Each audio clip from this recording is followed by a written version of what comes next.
இப்ப சொல்லுங்க நீங்க உங்களுக்கு என்ன வேணும்? மாட்டுக்கறி தான். எலும்பு எலும்பு தோலோட இருந்தா கூட சரி. இந்தா அவ்வளோ போதும். சரி, ரொம்ப இல்லை. அதை நான் வாங்கிட்டு வருவேன். சாப்பாடு வேணாம், ஏதோ ஏதோ அதோ அது கறி முட்டையில கொஞ்சம் சோறு வேணும். மாட்டுக்கறியோ மட்டன் பிரியாணியோ ஏதோ என்னன்னு சொல்லுங்க. ஏன்னா நான் பிச்சைக்காரனா தான் இருந்தேன். ஐயோ இல்ல பிச்சைக்காரனா தான் இருந்தேன், பட்டினியா கிடந்திருக்கேன். ஆனா ஆண்டவன் இப்ப என்ன நல்லா வச்சிருக்கான். இப்போ என்ன சொல்றாருன்னா சொல்லுங்க. பையன் இப்போ ஒன்று சொல்லிக்கிட்டு இருக்குது.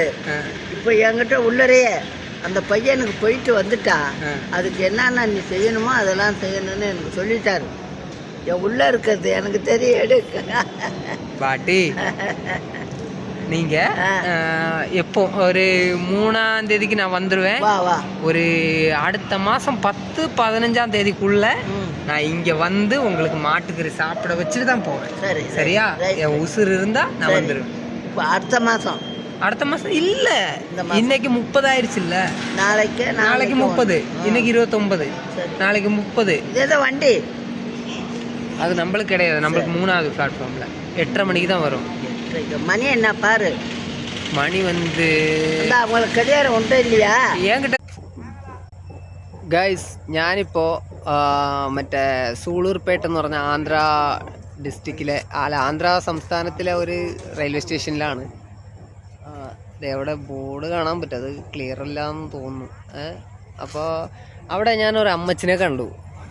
എനിക്ക് എന്താ പറയുക, സങ്കടം ഇല്ല, എനിക്ക് എന്നെക്കൊണ്ട് ചെയ്യാൻ പറ്റുന്നില്ലല്ലോ എന്നൊരു സങ്കടം തോന്നി. അങ്ങനെ ഞാൻ ആ അമ്മച്ചിനെ കണ്ടു, അമ്മച്ചിയുടെ കാര്യങ്ങൾ അറിഞ്ഞു. അമ്മച്ചിക്ക് ആ ഒരു നേരത്തെ ഭക്ഷണം മേടിച്ചു കൊടുത്തു. പിന്നെ എൻ്റെ കയ്യിലുണ്ടായിരുന്ന ചില്ലറയും ഞാൻ അങ്ങോട്ട് വെച്ച് കൊടുത്തു. എൻ്റെ കയ്യിൽ അത്രേ ഉണ്ടായിരുന്നുള്ളൂ ഇന്ന്. പക്ഷെ പുള്ളിക്കാരത്തെ ഒരു ആഗ്രഹം പറഞ്ഞിട്ട് എനിക്ക്, ഞാൻ ചോദിച്ച് മനസ്സറിഞ്ഞു ചോദിച്ചത്, എൻ്റെ മനസ്സിലുണ്ടായിരുന്ന ഇത്ര ദിവസത്തെ ചോദ്യമായിരുന്നു ഞാൻ ചോദിച്ചത്. എന്താണെന്ന് വെച്ചാൽ നമ്മളൊക്കെ ആഗ്രഹമുള്ളപ്പോൾ ഷേക്കും ഐസ്ക്രീമും ബിരിയാണിയും തോന്നുന്ന ഭക്ഷണങ്ങളാണ് കഴിക്കണേ. അപ്പോൾ ആ അമ്മച്ചിയുടെ അടുത്ത് ഞാൻ ചോദിച്ചു, അമ്മച്ചി നിങ്ങൾക്ക് ഈ എന്തെങ്കിലും വിശപ്പിനല്ലാതെ ആഗ്രഹമായിട്ട് തോന്നിയിട്ടുള്ള എന്തെങ്കിലും ഭക്ഷണം ഉണ്ടോയെന്ന്.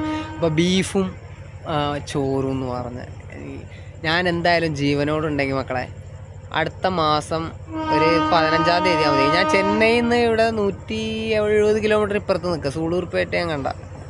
അപ്പോൾ ഞാൻ ചെന്നൈയിലെ പണിയെടുക്കുന്നത്, എൻ്റെ വീട് പെരുമ്പാവൂരാണ്. അപ്പം ഞാൻ